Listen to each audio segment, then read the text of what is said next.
Transport വകുപ്പ് മന്ത്രിയുടെ നിർദ്ദേശം അവഗണിച്ച് KSRTC duty surrendering വ്യാപകമാകുന്നു.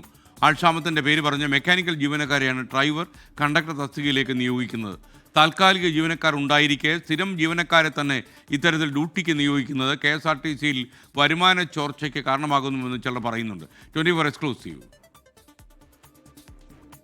Kulathupuzha ഡിപ്പോയിലെ mechanical ജീവനക്കാരൻ പുനലൂർ ഡിപ്പോയിൽ കണ്ടക്ടർ ജോലി ചെയ്തുള്ള ഡ്യൂട്ടി സറണ്ടറിംഗിൽ KSRTC നേരിട്ട് അന്വേഷണം നടത്തി.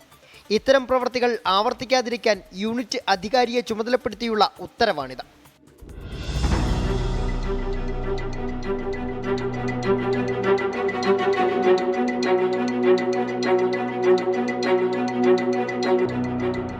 ഈ ഉത്തരവൊക്കെ കാറ്റിൽ പറത്തി കൊല്ലം ജില്ലയിലെ വിവിധ ഡിപ്പോകളിൽ ഡ്യൂട്ടി സറണ്ടറിംഗ് വ്യാപകമാണ്. അതർ ഡ്യൂട്ടി സംവിധാനത്തിനടക്കം കൂച്ചുവിലങ്ങിട്ട ഗതാഗത വകുപ്പ് മന്ത്രി KB ഗണേഷ് കുമാർ വകുപ്പിലെ വരുമാന ചോർച്ചയ്ക്ക് വിവിധ മാർഗങ്ങൾ തേടുമ്പോഴാണ് മെക്കാനിക്കൽ ജീവനക്കാർക്ക് ഡ്യൂട്ടി സറണ്ടറിംഗ് നിർദ്ദേശിച്ച യൂണിറ്റ് അധികൃതർ KSRTCക്ക് നഷ്ടമുണ്ടാക്കുന്നത്. നൈറ്റ് ഡ്യൂട്ടി കഴിയുന്ന മെക്കാനിക്കൽ ജീവനക്കാരെ വിശ്രമിക്കാൻ പോലും അനുവദിക്കാതെയാണ് തൊട്ടടുത്ത ദിവസം ഡ്രൈവർ, കണ്ടക്ടർ തസ്തികയിലേക്ക് നിയോഗിക്കുന്നത്. താൽക്കാലിക ജീവനക്കാർ ഉണ്ടായിരിക്കെയാണ് സ്ഥിരം ജീവനക്കാരെ തന്നെ ഇത്തരത്തിൽ ഡ്യൂട്ടിക്കായി നിയോഗിക്കുന്നത്.